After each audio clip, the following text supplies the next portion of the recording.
નમસ્કાર મિત્રો, welcome to my channel Dave classes English for all. મિત્રો, આજે આપણે ધોરણ 6 ઇંગ્લિશનું યુનિટ 7 જે આ સ્ટોરી છે આપણે ભણવા જઈ રહ્યા છે. આગળની કવિતા પણ આપણે જોઈ લીધી છે. જો તમારે જોવાની બાકી હોય તો વિડીયોના ડિસ્ક્રિપ્શનમાં પ્લેલિસ્ટને બધા વિડીયો ધોરણ 6 છે ઇંગ્લિશના નવી પુસ્તકના એના આપી દીધા છે. અને હવે આપણે આ સ્ટોરી જોવા જઈ રહ્યા છીએ. બટ બિફોર ઇટ મિત્રો, જો અમારી ચેનલ પર નવા હો તો ચોક્કસથી અમારી ચેનલ લાઇક કરજો, અન્ય મિત્ર સાથે શેર કરજો વિડીયો પસંદ આવે તો, અને અમારી ચેનલ સબસ્ક્રાઇબ કરજો. Here we go. જો મિત્રો, ટાઇટલ છે major Dhyan Chand the hockey wizard. બરોબર, મેજર, હા, એક સૈનિક હતા, એમનું નામ હતું ધ્યાનચંદ, જે હોકી વિઝાર્ડ, વિઝાર્ડ એટલે મિત્રો કહેવાય છે જાદુગર. હોકી જે રમત છે એના જાદુગર હતા. આપણે સૌ જાણીએ છીએ તેમ આપણા ભારતનો જે રાષ્ટ્રીય ખેલ છે, નેશનલ ગેમ, એ હોકી છે. અને એના મહાન એવા ખેલાડી હતા. બરાબર, એમને કેપ્ટન પણ બનાવવામાં આવ્યા હતા. અને એમને આ વાર્તાની અંદર એમણે એમનું એક જે ઘટના છે, ઇન્સિડન્ટ છે, એની વાત કરવામાં આવી છે. અને શા માટે એમને હોકી વિઝાર્ડ કહેવામાં આવે છે એ પણ આપણે આ વાર્તાની અંદર જોઈશું. જો પહેલી લીટી છે, Dhyan Chand is called the hockey wizard of India. Dhyan Chand એટલે આ ધ્યાનચંદ વ્યક્તિ છે. કોલ્ડ એટલે કહેવામાં આવતું હતું. હોકી વિઝાર્ડ, હોકીના જાદુગર કહેવામાં આવતું. ઓફ ઇન્ડિયા, ભારતના હોકીના જાદુગર એમને કહેવામાં આવ્યું હતું.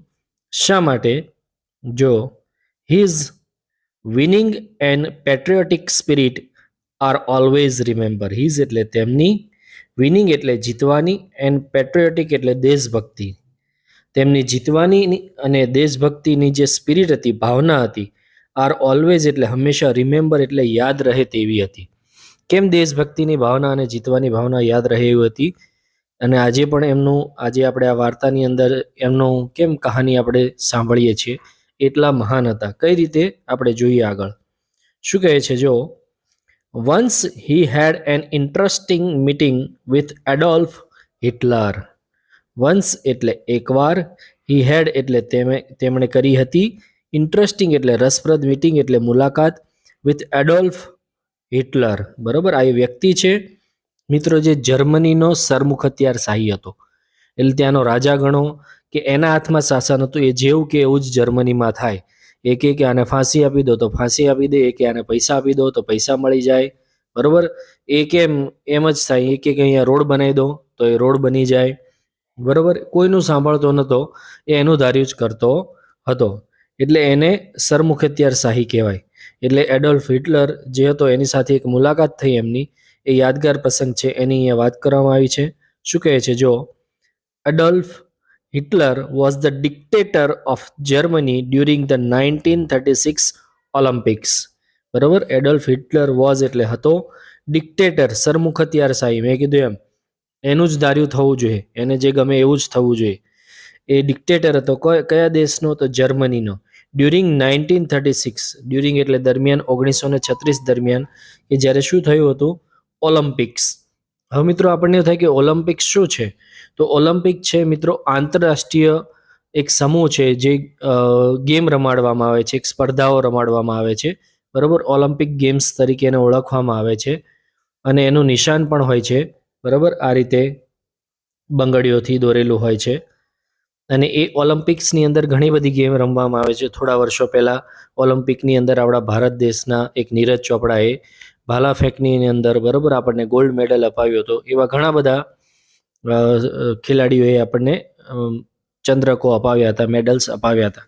એટલે આ જે ઓલિમ્પિક ગેમ હતી એની અંદર હોકી ગેમ એ દરમિયાન રમાતી હતી 1936ની અંદર. બરાબર, ત્યારે એ ડિક્ટેટર હતો, સરમુખ હથિયારશાહી હતો. The hockey final was played between India and Germany. એ હોકીની જે ફાઇનલ મેચ હતી, અંતિમ મેચ હતી, પ્લેડ એટલે રમાઈ હતી, બિટવીન એટલે ની વચ્ચે, કોની? ઇન્ડિયા અને જર્મની, બંને દેશ વચ્ચે ફાઇનલ મેચ રમાઈ હતી. The day was August 15, 1936. અને એ દિવસ હતો, ધ ડે એટલે દિવસ, વોઝ એટલે હતો, 15 ઓગસ્ટ. બરાબર, આપણા જે આઝાદીનો અત્યારે દિવસ છે 15મી ઓગસ્ટ, એ હતો. પણ વર્ષ કેવું હતું? 1936. આપણને આઝાદી મળી હતી નહીં, 1936ની વાત છે. એના પછી જો શું થાય છે? The Germans wanted to it. બરાબર, જર્મન્સ, જર્મનીના લોકોને કહેવાય જર્મન્સ, ઇન્ડિયાના લોકોને કહેવાય ઇન્ડિયન્સ, અમેરિકાના લોકોને કહેવાય અમેરિકન્સ, જાપાનના લોકોને કહેવાય જેપનીઝ, ચાઇનાના લોકોને કહેવાય ચાઇનીઝ. એમ અહીંયા જર્મનના જે લોકો હતા જર્મન્સ વોન્ટેડ એટલે ઈચ્છતા હતા, ટુ વિન એટલે જીતવાનું. સ્વાભાવિક છે, એમના દેશની અંદર મેચ હતી તો એ લોકો ઈચ્છતા જ હોય કે જર્મની જીતે, બરાબર. પણ શું થાય છે, જો દે ઇવન ઇન્જર્ડ ધ્યાનચંદ. દે એટલે કોણ?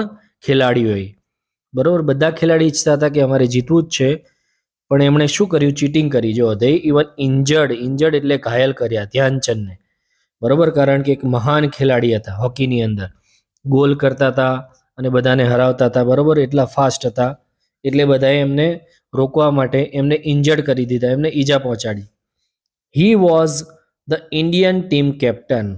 હી એટલે તે, વોઝ એટલે હતા, ઇન્ડિયન એટલે ભારતની, ટીમ એટલે ટીમ, કેપ્ટન એટલે કેપ્ટન. જે મેજર ધ્યાનચંદ છે એ ભારતની હોકી ટીમના એ વખતે શું હતા? કેપ્ટન હતા. ધે પ્લેડ સો રફલી that he lost some of his teeth, બરાબર. ધે એટલે કોણ? પેલા ખેલાડીઓ જર્મન્સ. પ્લેડ એટલે રમ્યા હતા, રફલી, બરાબર, બહુ ખરાબ રીતે રમતા હતા, કારણ કે એમને જીતવું હતું ગમે તે હાલતે. અને એના કારણે શું થયું? He lost some of his teeth. Major ધ્યાનચંદના લોસ્ટ એટલે ગુમાવ્યા, સમ ટીથ દાંત પડી ગયા હતા, બરાબર. એટલી બધી ઈજા થઈ હતી આ લોકો દ્વારા, ધક્કા મારવામાં અને એવું બધું ઘણું બધા પ્રયત્નો કરવામાં આવ્યા હતા મેચ દરમિયાન, કારણ કે જર્મનીના લોકોને ગમે તે હાલતમાં જીતવું હતું, હારવું હતું નહીં. પરંતુ જો શું થાય છે? But he did not give up. But એટલે પરંતુ, હી એટલે તેમણે, ડીડ નોટ એટલે ગીવ અપ એટલે છોડ્યું. આટલું બધું વાગ્યું હતું, મોઢામાંથી દાંત પડી ગયા હતા, બરાબર. પણ આ વ્યક્તિ જે મેજર ધ્યાનચંદ છે એમણે સહેજ પણ હાર માની નહીં અને રમવાનું ચાલુ રાખ્યું. શું થાય છે આગળ જુઓ? He kept playing bravely. He એટલે તે, કેપ્ટ એટલે ચાલુ રાખ્યું હતું, પ્લેઇંગ એટલે રમવાનું, બ્રેવલી એટલે બહાદુરીથી. પોતે મેજર હતા, બરાબર, બહાદુરીપૂર્વક એમણે રમવાનું ચાલુ રાખ્યું. સહેજ પણ વાગ્યું એટલે રડ્યા નહીં, ડર્યા નહીં, બરાબર. He even change his fancy shoes. He એટલે તેમણે, ચેન્જ એટલે બદલી નાખ્યા, ફેન્સી શૂઝ એમણે જે નવા બૂટ હતા એમના ફેન્સી દેખાતા હતા, બરાબર, બહાર દેશમાં રમવા ગયા હતા એટલે. પણ એમણે એમના બૂટ પણ બદલી નાખ્યા. શા માટે? એમને જીતવું હતું એટલા માટે, બરાબર. શું કહે છે જો? He decided to wear his simple shoes. He એટલે તેમણે, ડિસાઇડેડ એટલે નક્કી કર્યું, વિયર એટલે પહેરવાનું, સિમ્પલ શૂઝ એટલે સાદા બૂટ. એમના જે સાદા પ્રિય બૂટ હતા એ જ એમણે પહેરવાનું નક્કી કર્યું. બહુ મોંઘા બૂટ પહેરવાનું એમને પસંદ ન આવ્યું એટલે એમણે કાઢી નાખ્યા. Amazingly he fired the 3 quick goals and India won the match. Amazingly એટલે આશ્ચર્ય રીતે, હી ફાયર એટલે એમણે માર્યા, 3 એટલે 3, ક્વિક એટલે ઝડપથી, ગોલ્સ, બરાબર, જાળીની અંદર જે બોલ નાખી દે હોકી સ્ટિકની મદદથી એટલે ગોલ થઈ જાય. એમણે બહુ સરસ ઝડપથી 3 ગોલ મારી દીધા અને India won the match. Bharat છે, વોન એટલે જીતી ગયું, match. The final score was India 8 Germany 1. Final એટલે અંતિમ, સ્કોર એટલે સ્કોર, વોઝ એટલે હતો. ઇન્ડિયાના 8 પોઈન્ટ હતા અને જર્મનીનો 1 હતો, એટલે સૌથી વધુ પોઈન્ટ હતા ઇન્ડિયાના એટલે જીતી ગયું, બરોબર. હવે શું થાય છે? હવે જે છે મિત્રો એ આગળ કેમ એ દેશભક્ત હતા અને બહાદુર હતા, બરોબર, એની ચર્ચા થાય છે. Adolf Hitler was in the stadium but left the match earlier. Adolf Hitler જે પેલો સરમુખ હથિયારશાહી એ દેશનો જે શાસક હતો, વોઝ એટલે હતો, ઇન સ્ટેડિયમ એ વખતે મેદાન પર જ હતો, બટ પરંતુ લેફ્ટ એટલે છોડીને જતો રહ્યો, મેચ એટલે મેચ, અર્લી એટલે વહેલા. એને લાગ્યું કે હવે ઇન્ડિયા જીતી રહ્યું છે, જર્મની હારી રહ્યું છે, એટલે એનાથી જોવાયું નહીં, એ સ્ટેડિયમમાંથી ઓડિયન્સની વચ્ચેથી જતો રહ્યો. He met Dhyan Chand in a gathering of player after the match. He એટલે કોણ? આ એડોલ્ફ હિટલર, બરોબર. મેટ એટલે મળ્યો ધ્યાનચંદને. એ જે હિટલર છે ધ્યાનચંદને મળ્યો ક્યારે? Gathering of players. પ્લેયર્સ એટલે ખેલાડીઓ, ગેધરિંગ એટલે ભેગા થયા હતા, મળ્યા હતા. આફ્ટર ધ મેચ, મેચ પછી બધા ખેલાડી એકબીજાને મળે છે ને, ત્યારે એને મળવા ગયો ધ્યાનચંદને. કોણ? Adolf Hitler. જો બંને વચ્ચે બહુ સરસ એવી વાતચીત થાય છે મિત્રો, આપણે પણ આમાંથી શીખવા મળશે. Dhyan Chand talked about this meeting. Dhyan Chand એટલે ધ્યાનચંદે ટોક એટલે વાત કરી હતી, અબાઉટ એટલે ના વિશે, ધીસ મીટિંગ એટલે આ મુલાકાત. એમણે બધાને કીધું હતું કે એ મુલાકાતમાં એમની સાથે શું વાતચીત થઈ હતી હિટલર સાથે. Hitler said you are a great player. હિટલરે એમને કીધું, સેડ એટલે કહ્યું, યુ એટલે તું, આર એટલે છું, ગ્રેટ એટલે શ્રેષ્ઠ, મહાન, પ્લેયર એટલે ખેલાડી. તું સાચે જ બહુ મહાન ખેલાડી છો ધ્યાનચંદ. હિટલરે એવું કીધું.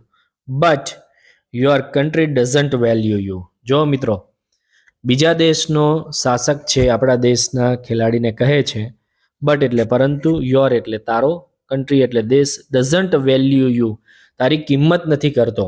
તું બહુ મહાન ખેલાડી છો ધ્યાનચંદ, પણ તારો દેશ ભારત તારી કિંમત નથી કરતો. અને શું એને ઓફર કરે છે? જો, come and play for Germany. Come એટલે આવ, પ્લે એટલે રમ, ફોર જર્મની મારા જર્મની દેશ તરફથી તું રમ. I will give you high position in my army also. I એટલે હું, વિલ ગીવ એટલે આપીશ, યુ એટલે તને, હાઈ એટલે ઉચ્ચ, પોઝિશન એટલે હોદ્દો, માય આર્મી એટલે સેનામાં, મારી સેનામાં તને ઉચ્ચ હોદ્દો પણ મળશે જો તું અહીંયા જર્મની આવીને તું રમીશ તો. બરોબર મિત્રો, આટલી મોટી ઓફર કરવામાં આવે છે કે ભાઈ મોટો હોદ્દો પણ મળે છે, જ્યારે અહીંયા એક સામાન્ય સૈનિક જ હતા એ ભારતની અંદર. બરોબર, અને આટલી બધી મોટી ઓફર કરવામાં આવે છે એમને કે જો આવું કરશે તો એને હોદ્દો પણ મળશે અને પૈસા પણ મળશે. હવે જો કેમ દેશભક્તિ એમની દેખાય છે, અહીં આપણે નેક્સ્ટ છેલ્લી લીટીમાં જોઈશું. To this Dhyan Chand replied. Dhyan Chand એટલે ધ્યાનચંદે રિપ્લાય એટલે જવાબ આપ્યો. આ સાંભળીને એમણે જવાબ આપ્યો, I am an Indian and India is my home. I એટલે હું, એમ એટલે છું, ઇન્ડિયન એટલે ભારતીય, હું એક ભારતીય છું, and India is my home. India એટલે ભારત, ઇઝ એટલે છે, માય હોમ એટલે મારું ઘર. ભારત મારું ઘર છે ને હું ભારતીય છું. I am happy as the simple soldier among my people. I એટલે હું, એમ એટલે છું, હેપી એટલે ખુશ, એઝ અ સિમ્પલ સોલ્જર એક સામાન્ય સૈનિક તરીકે હું ખુશ છું. ક્યાં? Among my own people. Among એટલે ની વચ્ચે, માય એટલે મારા, ઓન પીપલ મારા ભારતીયો વચ્ચે ભલે હું એક સામાન્ય સૈનિક છું પરંતુ હું ખુશ છું. મારે કોઈ મોટો હોદ્દો નથી જોતો કે મારે કોઈ બીજા દેશ તરફથી લડવું રમવું નથી.